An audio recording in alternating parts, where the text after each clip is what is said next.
does the calcium even matter? Because a raw foodist would be getting a high amount of calcium, but lower protein, let's say.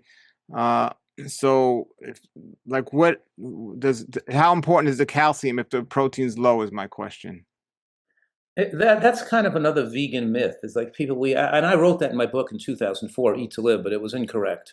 It was that certainly animal products, which acidify the body and they acid tide, and the body has to leach out basic mineral salts from the bones, and your calcium needs go up as your animal protein goes up.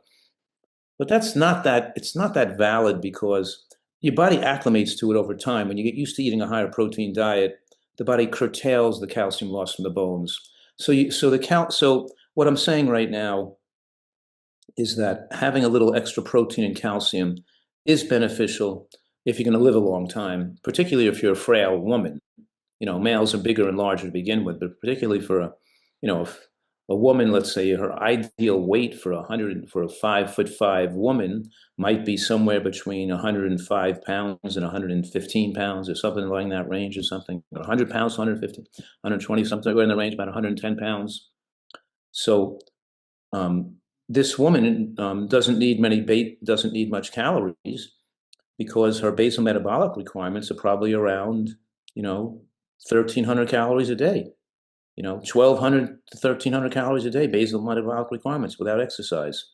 So if she's keeping her calories favorable in the below 1,500 calories, it requires them to eat a lot. So it requires careful planning. If you're eating more calories, but in bigger guys eating more food, but it's good to pay attention to the calcium and protein, which means not eating junk food and not eating your diet beyond all rice and potato, not a macrobiotic diet, not a starch-based, potato-based diet, not a fruit-based diet. The raw foodists, I know it's you.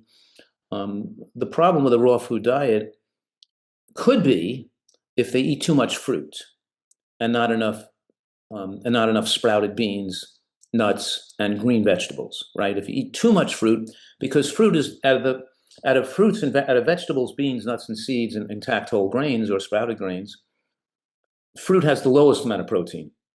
And my experience over the last 40 years is that some of the raw food fruitarians, they didn't age well because of the lack of, because you have such a high protein ability to assimilate protein in your younger years, but as your ability to assimilate protein goes down over the age of 80, or 75 or 80, you start to need more protein.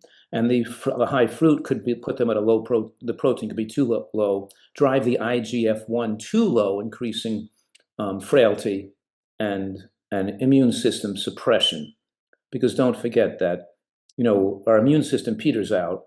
We lose muscle and bone mass, and we lose brain size as we age, and we can't live forever. And our brain's not going to be the same size. Our muscles are not going to be the same size.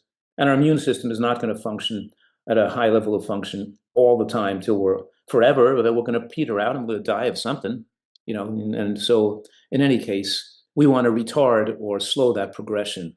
And the extra protein after the age of 70, 75 is helpful to put the beans and nuts and greens in your diet as opposed to just eating 80% of your diet from fresh fruit, which is too low, because those people I've seen over the years, they have more fungal infections, more risk of pneumonia, more hair loss, more nail problems, more all kinds of problems with low protein. If these raw foodists have too much fruit, they can do fine in their 30s and 40s, but they get to be their 70s and 80s, you do benefit from the extra plant proteins.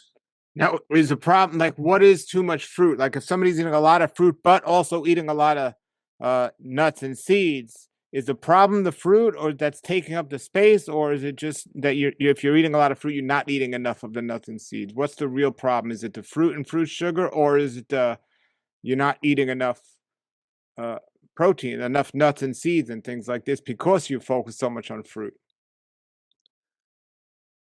Well, if you're eating 1,500 calories a day, obviously, I'm saying that the plant foods that are highest in protein that are linked to longer lifespan in the studies are green vegetables, beans, and nuts and seeds. Those three foods: green vegetables, legumes, and nuts and seeds.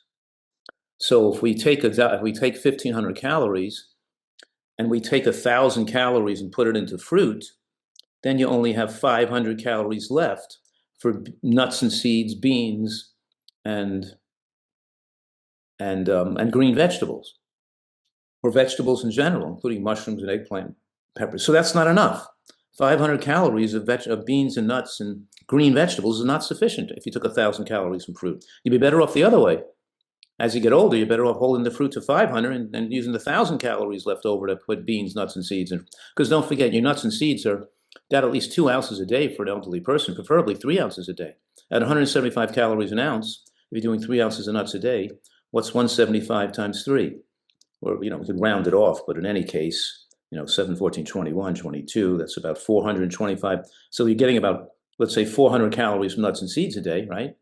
Then you got to have, some beans in there. So you're putting in some beans and vegetables. So you want it, so you have enough room to put in another 300 to 400 calories from beans and vegetables. So that leaves you, so that's 700 calories. So maybe your calorie count could be half fruit and still get enough. So wait, where you got to be up there. You can't pick your diet. Some of these guys make their diet 80, 90% fruit. Sure. Absolutely. So where are you getting the numbers from in 1,500 calories, for example? What if somebody's going to eat more calories? Well, that's a bigger guy doing more exercise. It depends on your size. 5'5", 5'10", 5. So as people get bigger, their caloric requirements go up. Right. So and it's pretty clear. It goes up about 100 calories for every inch of body height. So let's say a woman who's 5 foot tall, the basal metabolic requirement is about 1,000 calories a day. A woman 5'5", the basal metabolic requirement is about 1,300. A male maybe 5'7", basal metabolic requirement about 1,500 a day. Basal metabolic is caloric needs to maintain lean body mass, but doesn't count the exercise they're doing at it on top, of course. You know what I mean? Sure, we could burn off 200 or 300 calories a day with exercise. So I'm saying that Americans on the average eat 3,200 calories a day, which is, I always say, half of what we eat feeds our needs, and the other half meets the needs of our doctors. That Sure. excess calories shorten lifespan. So you're a fan of reduced calorie diets, right? In terms of from a longevity. We want to eat the amount. We don't want. I'm a fan of low body fat, muscles being ripped. Women have to have a body fat below 25%, males below 15%. If you're fat, you're not healthy. There's no such thing as an overweight, healthy person. It's impossible. Fat cells age you. Fat cells throw out, and plenty of vegans are heavy. They're mostly fat, too fat. I go to conferences, I speak to groups, and they're all, they believe the nonsense spewed out to them by the plant-based gurus, telling them that once you're eating on a vegan diet, you can eat as much as you want.